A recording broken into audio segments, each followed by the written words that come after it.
Hello my dear friends. आज हम कर रहे हैं आवर्ती के आधार पर श्रृंखलाओं के प्रकार। तो दो प्रकार है, खंडित और अखंडित। डिस्क्रीट सीरीज यानी कि खंडित श्रेणी। एक मद का मूल्य केवल एक ही बार लिखा जाएगा, अतः प्रत्येक इकाई का निश्चित माप स्पष्ट हो जाता है। याद रहे, खंडित श्रेणी में क्लास इंटरवल्स का प्रयोग नहीं होता। इसे हम आरोही व अवरोही दोनों क्रम में रखकर बना सकते हैं। जैसे कि मैं आपको बताऊं, ये वाली जो सीरीज दिख रही है इसको आरोही क्रम में रखा है दोस्तों, और इसके आगे इसका मूल्य टेलीबार्स में यहाँ ऐसे लिखा जाएगा और फ्रीक्वेंसी में यहाँ ऐसे लिखा जाएगा, और एक ही बार इसके सामने लिख दिया जाता है। ठीक है दोस्तों। अब आती है हमारी कॉन्टिन्यूस सीरीज। कॉन्टिन्यूस सीरीज यानी कि अखंडित श्रेणी। अगर आंकड़े अधिक हो, यानी कि डाटा है वो अधिक हो, बारंबारता कम हो, तो इन आंकड़ों को, यानी कि फ्रीक्वेंसी कम और डाटा अधिक हो, तो इन आंकड़ों को संक्षिप्त करने के लिए, यानी कि छोटा बनाने के लिए खंडित श्रेणी की बजाय अखंडित श्रेणी बनाना बेहतर है। इसमें विभिन्न वर्ग होते हैं। पहला वर्ग खत्म होने के बाद दूसरा शुरू हो जाता है। जैसे ये वाली श्रेणी है 119 से 129, 129 से 39। तो क्या कहता है, पहला वर्ग खत्म होते ही दूसरा शुरू हो जाता है। यहाँ से शुरू हो गया, ये यहाँ पे खत्म हुआ, यहाँ से शुरू हो गया, और इसके सामने टेलीबार्स में ऐसे लिख देंगे और फ्रीक्वेंसी में ऐसे लिख देंगे। इसमें क्लास इंटरवल का प्रयोग होगा। क्लास इंटरवल यानी कि इन दोनों के बीच का गैप। अखंडित श्रेणी को समझने के लिए मैंने इंपॉर्टेंट वर्ड यहाँ पे डाले हैं, class, class limits, class frequency और क्लास इंटरवल। अब देखो दोस्तों, क्लास क्या होती है। मदों की संख्या बहुत अधिक हो तो मदों की छोटे छोटे समूह में बांट दिया जाता है, जो समूह वर्ग कहलाते हैं। यानी कि जब स्कूल में पढ़ते थे तब हमारे हाउसेस बना दिए जाते थे ना पूरी क्लास के, बस वैसे ही बांट दिया जाता है। क्लास लिमिट, प्रत्येक वर्ग दो मूल्यों के बीच का होता है। ये वर्ग की सीमा बनाएगी, अपर लिमिट और लोअर लिमिट कहलाएगी। तो कैसे दोस्तों, जैसे कि 119 से 129 तक का ग्रुप है, तो 129 है वो अपर लिमिट है और 119 है वो लोअर लिमिट है। अब आता है क्लास फ्रीक्वेंसी। फ्रीक्वेंसी हमें पता ही है, आवर्ती किसी भी श्रृंखला में कोई अंक अगर बार बार आए तो वो उसकी फ्रीक्वेंसी होती है। किसी भी वर्ग में आने वाली मदों की संख्या वर्ग आवर्ती कहलाती है। क्लास इंटरवल, इंटरवल दोस्तों आपको पता है जो कि मूवी के बीच में होता है, वो तो होता है मूवी में। यहाँ पूछ रहा है क्लास इंटरवल के बारे में, तो क्लास इंटरवल होगा वर्ग की ऊपरी व निचली सीमा, लोअर लिमिट व अपर लिमिट के अंतर को वर्ग अंतराल कहा जाता है। मिड वैल्यू आता है यहाँ पे एक और पॉइंट, किसी भी वर्ग का केंद्र मध्य मूल्य कहलाता है। अब देखो दोस्तों, यहाँ से फॉर्मूलाज आने स्टार्ट हो गए हैं, तो ये हमें लर्न करने पड़ेंगे। Mid point is equal to L2 plus L1/2। Mid point निकालने का ये हमारा फॉर्मूला है। L2 यहाँ पे अपर लिमिट है और L1 लोअर लिमिट है। फॉर एग्जाम्पल, जैसा कि मैंने बताया, 129 है वो अपर लिमिट है और 119 है वो लोअर लिमिट है। बटे 2 करके हम इनको प्लस कर देंगे बटे 2, और फिर इसको 2 से डिवाइड कर देंगे। 124 हमारा आंसर आ जाएगा।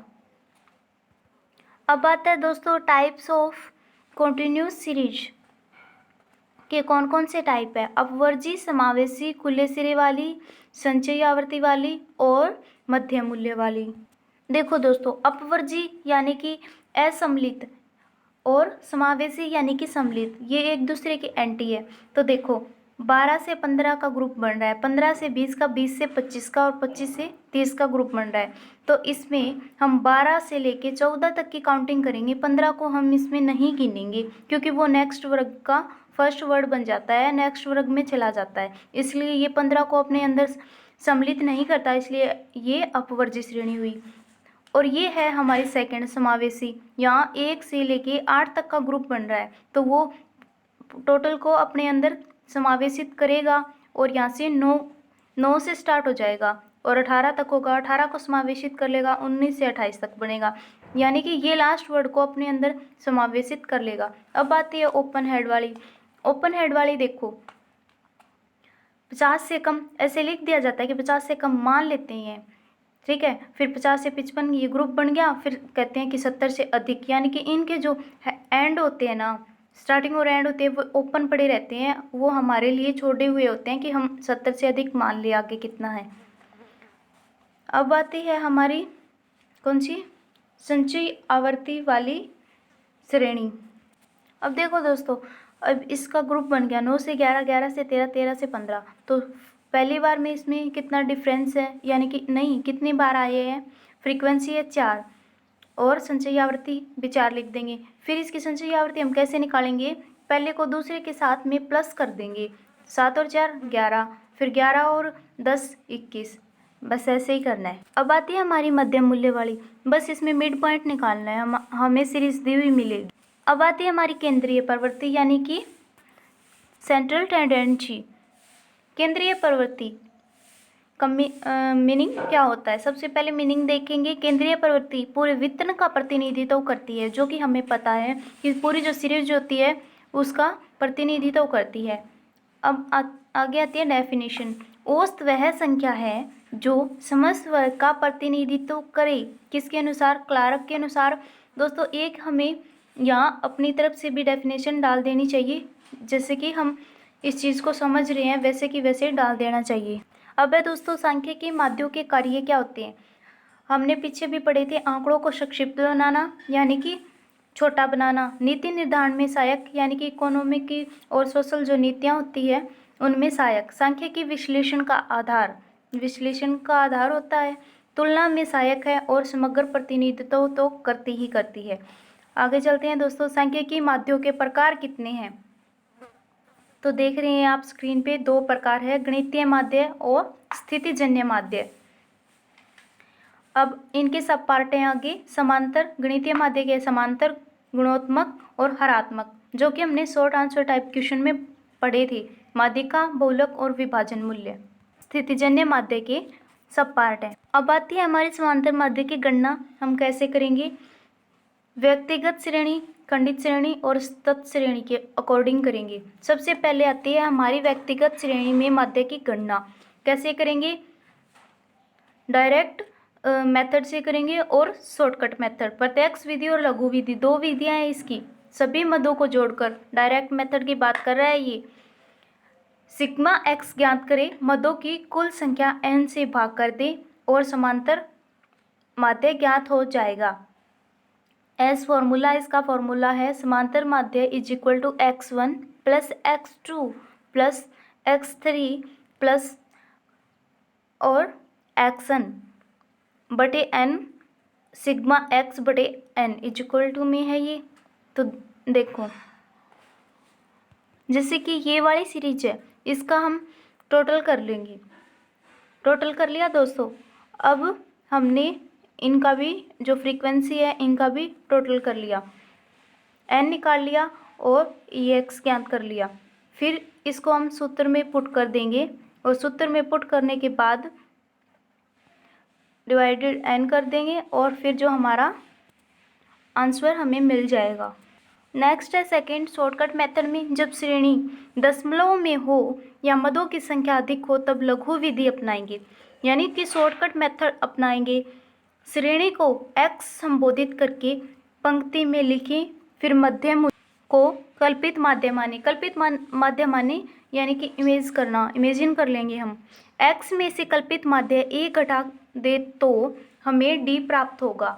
x में से अगर a घटा दे तो हमें d प्राप्त हो जाएगा और प्राप्त होगा हमें सिग्मा d। फिर समांतर माध्य निकाला जाएगा।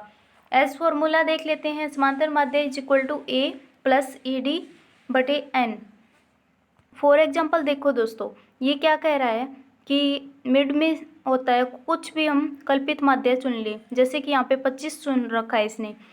वो श्रेणी के अंदर से भी हो सकता है, बाहर से भी होता है। इसने बाहर से चुना है, हम श्रेणी के अंदर से भी चुन सकते हैं। फिर उस सारे को माइनस करते जाएं, माइनस माइनस माइनस करते जाएंगे हम।